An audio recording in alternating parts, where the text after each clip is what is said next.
Okay, before I get into this review, I have a funny story that goes along with the movie that I saw. During the previews, the trailer for the upcoming film Devil played about a group of strangers that get trapped in an elevator, and one of them happens to be possessed by the devil.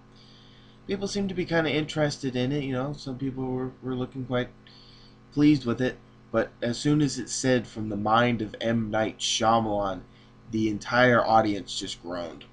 It's probably the funniest thing I've ever seen at the theater, besides the movie itself. Anyways, I just felt like sharing that, and on with the review.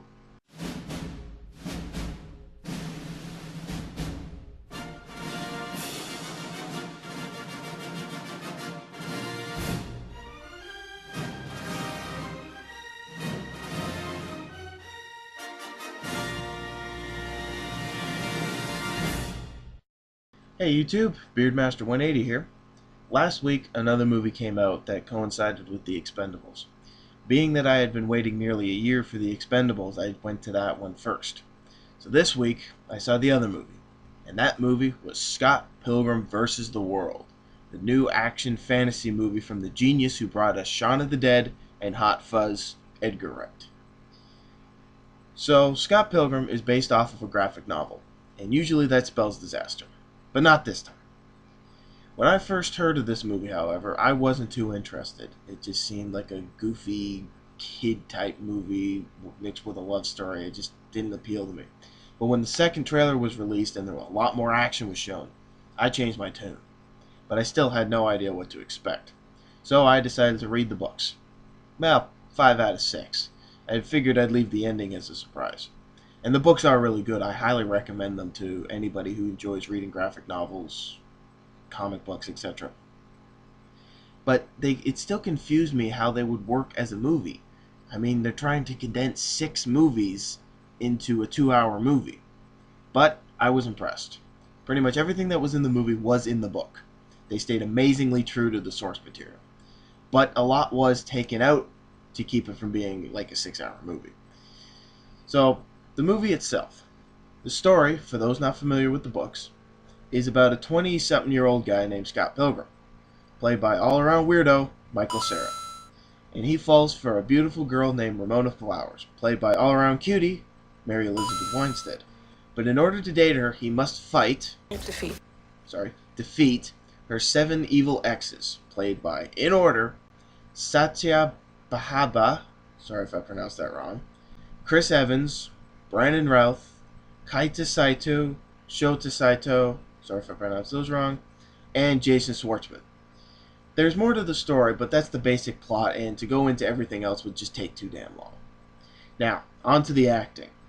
Does everyone do a good job as their respected characters? Yes.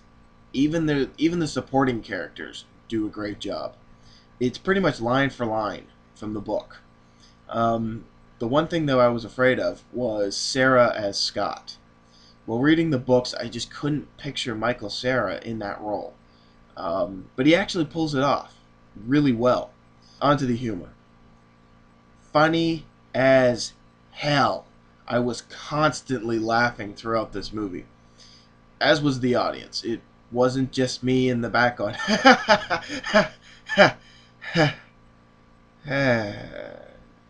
sorry.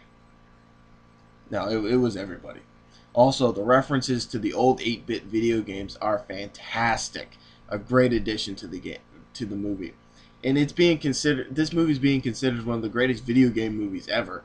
And it's not even based off of a video game. And the visual gags are awesome too. Some of them pulled straight from the book. And the transitions from one scene to the next are amazing. You don't even realize that they happen. One thing I couldn't really get a good grasp on while reading the books, though, was how the fighting would look. I mean, even in a graphic novel, it's still kind of hard to picture, because all it is pictures. But the fighting in the movie is stunning. The choreography was very well done, and I got absorbed right into it, and they are simply a pleasure to watch. Director Edgar Wright stated that it's like a musical. At certain points, everyone breaks out into song and dance, and when it's over, they go back to normal life, and they never mention it again. This is the same, but instead of singing, it's fighting. And I personally prefer that over singing spontaneously. So all in all, is Scott Pilgrim a good movie? Hell yes. It's my second favorite movie of 2010. Because let's face it, Inception's not getting topped in that category. I give this movie a 9 out of 10.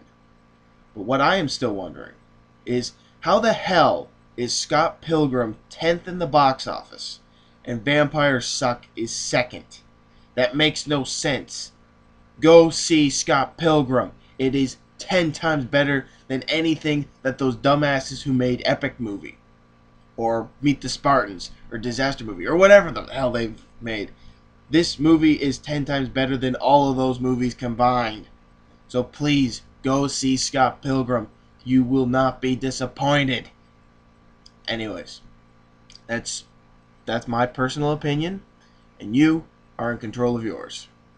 Thanks for watching, and tune in for more videos coming in the future.